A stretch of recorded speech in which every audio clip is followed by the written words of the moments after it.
가을이 언제 올까 하는데 요즘 진짜 완연한 가을이 됐어요. 그래서일까 요즘 같은 날씨에 딱 어울리는 그런 노래들이 있는 것 같습니다. 김유진 아나운서. 네, 흔히들 가을은 발라드의 계절이라고도 하잖아요. 그래서 오늘은 이 가을을 적시는 명품 목소리를 가진 두 분을 만나보려고 합니다. 먼저 그 첫 번째 주인공 임영웅 씨인데요. 아하. 노래를 통해서 만나보겠습니다. 사랑아 왜 도망가 수줍은 아이처럼 행여놓아 버릴까봐 꼭 움켜쥐지만 그리움이 쫓아 사랑은 늘 도망가 잠시 쉬어가면 좋을 텐데 사랑아 왜 도망가 수줍은 아이처럼 행여놓아 버릴까봐 꼭 움켜쥐지만 그리움이 쫓아 사랑은 늘 도망가 잠시 쉬어가면 좋을 텐데 홍종성 기자님, 아마 시청자분들이 아니 왜 이명웅 씨 노래 소개해준다고 김유진 아나운서 그랬는데 왜 이문소 씨 노래가 나오는 거야? 이거 방송사고 아닌 거야? 그랬을 거예요. 맞습니다. 이 사랑은 늘 도망가. 원래 이문세 씨 노래죠. 사실 임영웅 씨가 이 트롯 경연 프로그램 나오기 전에 이 인터넷 채널에서 다른 가수들의 명곡들을 흔히 커버곡이라고 하죠. 자신만의 방식으로 불러서 이미 인기를 얻고 있었어요. 그랬던 것처럼 이번에도 이문세 씨 노래를 리메이크 했는데 이게 이제 어디에 쓰였냐면 드라마의 삽입곡으로 쓰였어요. 임영웅 씨로는 처음인데 네. 이 원래 이제 드라마 OST라는 게 시청자가 보기에 감정들, 주인공들의 감정에 좀 그게 더욱더 몰입되게 해주잖아요. 그러면서 시청률도 20% 넘게 해줬다 이런 네. 평가를 받고 있는데 사실 임영웅 씨가 남의 노래를 부르면 원곡자가 누구였지? 이렇게 생각이 들 만큼 자신의 방식으로 소화를 해요. 지금 아마 그래서 이 제작진께서 이문세 씨, 임영웅 씨 노래를 함께 해서 이렇게 다르다라는 걸 더 보여주신 게 아닌가 싶습니다. 이명웅 씨가 불렀다 하면 정말 이번에도 대박 행진은 계속되는 것 같습니다. 백성문 변호사님. 이명웅 씨 별명이 뭔지 아세요? 뭘까요? 저도 좀 닮고 싶은 별명인데 네. 백만돌입니다. 와. 일단 그 네. 유튜브 채널 이명웅이란 채널의 구독자 수가 123만 명이에요. 대박 사건. 우리나라 국내 이제 트롯 가수 중엔 당연히 넘버원이고요. 그리고 어느 60대 노부부의 이야기 불렀던 게 제가 알기로 4,600만 뷰 정도가 됐었는데 일단 1,000만 뷰를 넘긴 영상만 18곡입니다. 대박 사건. 요 스타 브랜드 평판에서 세계 부분 솔로 가수 1위고요. 네. 전체 2위인데요. 전체 1위가 누굴까요? BTS입니다. BTS 어깨를 나란히 하는 그러네요. 그런 솔로 가수로 정말 입지를 엄청나게 잘 다진 임영웅 씨입니다. 대단합니다. 그런데 앞서 우리가 들었던 곡도 이제 원곡을 불렀던 가수는 이문세 씨란 말이에요. 그런데 기억을 곰곰이 되살려보면요. 김유진 아나운서, 이명웅 씨가 유독 선배 가수들의 노래를 리메이크를 많이 하는 것 같아요. 맞습니다. 리메이크를 실제로 많이 하기도 하고 도전하는 장르도 굉장히 다양한데요. 아, 그래요? 노사연 씨의 바램 같은 이런 트로트 곡부터 시작을 해서 네. 김범수 씨의 발라드도 잘 소화를 해냈고요. 심지어는 최근에 MC 스나이퍼 이런 힙합곡까지 소화를 했습니다. 네, 이거 반칙 아닙니까? 이제 너무 다 잘하는 거 아니에요? 그러다 보니까 지난 8월에는 이 한 음원 사이트 트로트 부문 차트에서 1위부터 8위까지를 모두 임영웅 씨가 차지하는 정말 이 진풍경을 펼쳐내기도 했었는데요. 이거 너무 심한 거 아닙니까? 이제 네. 그렇죠. 정말 이런 가수가 있었던가 싶을 정도의 인기라고 할 수 있겠습니다. 네.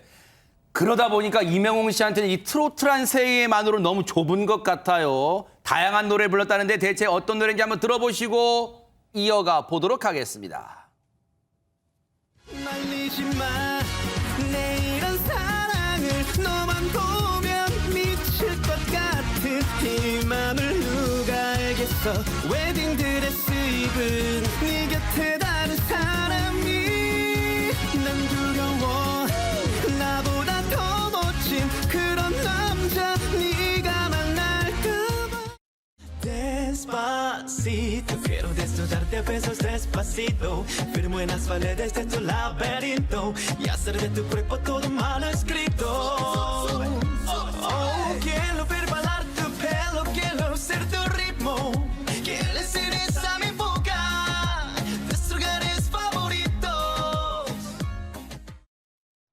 아니 홍종선 기자님 이거 립싱크 아닙니까? 이거 저렇게 잘해요? 립싱크 아니고요. 사실 모든 장르 다 잘 소화하는 걸로 유명하죠. 어허. 그런데 저는 이렇게 유명 가수의 노래를 임영웅 씨가 부르는 것도 반갑지만 노래 강사 하시는 분인데 이제 가수 하시는 당연히 노래 강사분도 가수시죠. 김현진 씨의 마량에 가고 싶다라는 노래가 있는데 이렇게 시청자분들께 많은 대중에게 잘 알려지지 않은 곡을 소개해 주는 것도 저는 큰 역할을 하고 있다고 봅니다. 네. 사실 아까 그 사랑은 늘 도망가도 이틀 만에 이 뮤직비디오가 100만 뷰를 넘어서기도 했지만 네. 이 마량에 가고 싶다도 이 100만 뷰를 넘어섰거든요. 야. 그러다 보니까 또 이걸 본 분들이 요즘 임영웅 좋아하시는 분들 뭐 광고 나오면 그 광고 제품 다 사듯이 노래 마량에 가고 싶다? 정말 가볼까? 이래가지고 전남 강진으로 또 많은 분들이 성지순례 하듯이 야하. 방문을 하고 계시다는 거예요. 네. 하다 보니까 또 지자체에서 임영웅 노래비도 세우고 또 이 포토전도 만들면서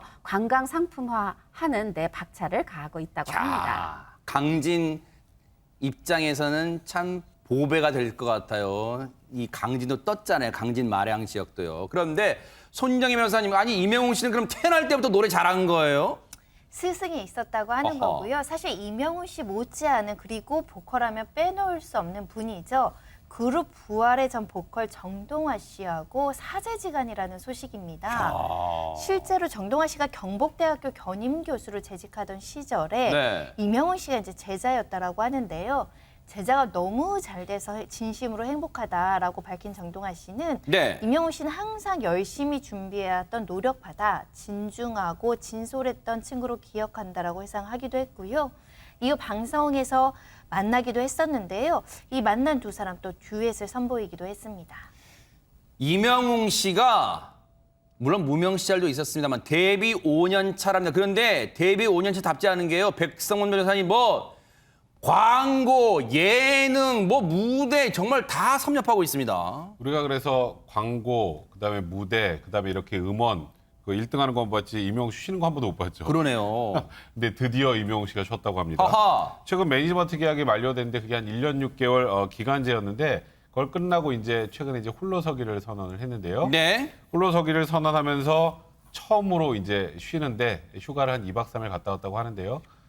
드림카라고 하는 벤틀리를 몰고 야. 뭐 혼자 고기도 굽고 또 보트도 타고 와인도 마시고 네. 이 휴가를 만끽했다고 하는데요. 네. 이 휴가를 마치고 또 임영웅 씨가 어떤 모습 보여줄지 궁금하네요. 그러니까요. 적절한 쉼이 있어야지 또 전진을 할 수 있는 거 아닌가 그런 생각도 해봅니다. 힐링 잘 하셨길 기대를 해보고요. 진짜 이런 날씨에 정말 와닿는 그런 분위기를 노래를 내놓은 신동이 있어요. 그 노래 한번 들어보시고 이어가 보도록 하겠습니다. 엄마처럼 살지 마라 예쁘게만 살아라 잔소리라 생각했는데 꽃 피고 새 울면 꽃 구경 갑시다 평생 내 편 우리 엄마 두 손 꼭 잡고 엄마가 불러주던 꽃노래를 부르며 늦기 전에 꽃 구경 갑시다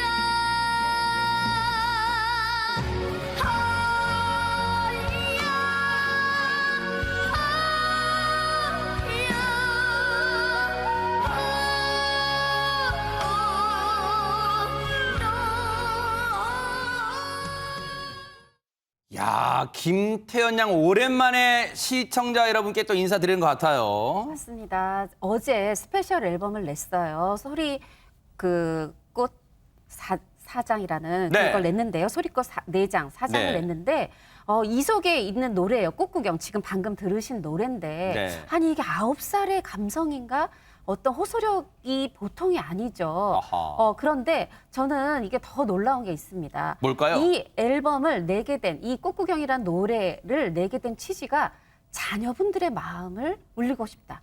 이게 무슨 얘기냐면 이 노래가 노새에 가는 어머니를 바라보는 그 심정을 담았다 그래요. 말하자면 우리 모두 어머님이 늘 젊은 거 아니니까 효도합시다 이런 메시지를 담았다는 건데 네. 어떻게 9살 이 소녀가 이런 생각을 했을까 그게 네. 놀랍고 아까 말씀드린 것처럼 정말 이 감성, 이 목소리, 이 가창력 정말 대단합니다.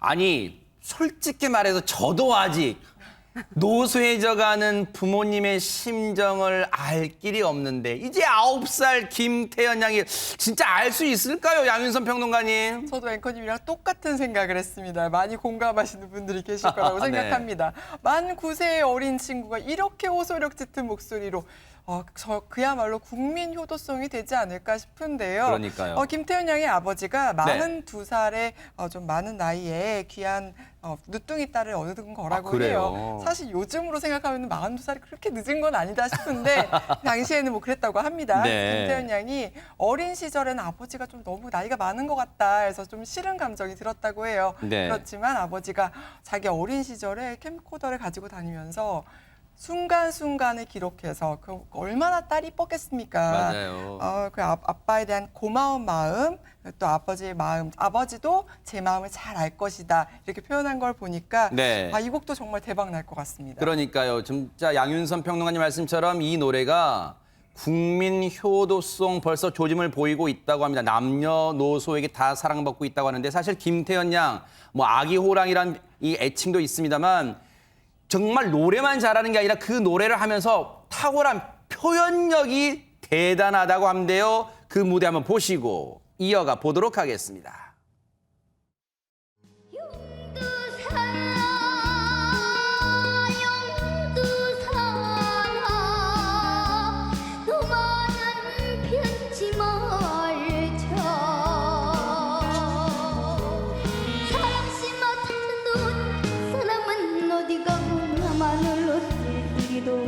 그 시절 못 잊어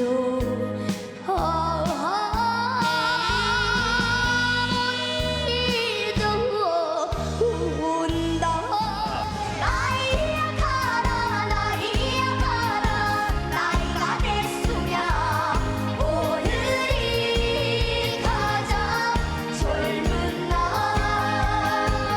지난 일은 지난 밤에 묻어요 살다 보면 다 그렇지 이때는 말아요 오늘 이 순간이 내 인생의 가장 젊은 날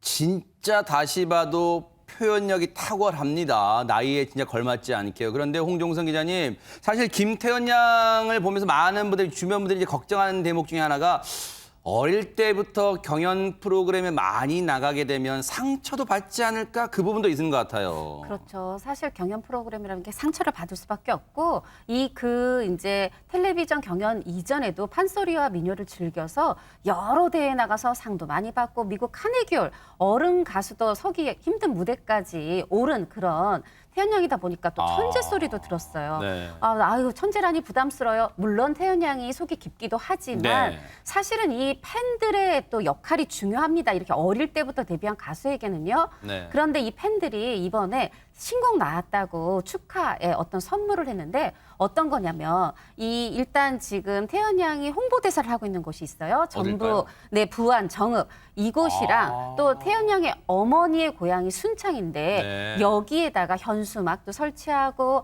버스에다가 축하한다고 신곡 나왔다고 야. 광고도 선물을 했는데 흔히 이제 그 아이돌 팬들이 이 수도권 지역에다가 버스에다 광고도 하고 맞아요. 커다란 대형 건물 전광판에도 네. 뭐 생일 축하합니다 하는데 이렇게 지역에다가 이런 네. 것도 선물하다 보니까 자랑스러운 어떤 정읍과 부안의 딸로 위상이 높아지지 않을까 싶습니다. 진짜 전북의 자랑이네요, 그야말로. 그런데 김유진 아나운서, 사실 앞서 뭐 효도송, 이 효심 얘기도 했지만 올곧게 자랐다고 우리가 많이 생각하는 이유가 효심만 있는 거 아니라면서요, 또. 맞습니다. 김태현 양의 경우에는 6살 때부터 명창 박정아 님에게 소리를 배웠다고 하는데 이 박정아 명창 같은 경우에는 유방암 4기 판정을 받은 사실이 한 프로그램을 통해서 알려지면서 안타까움을 사기도 그랬군요. 했습니다.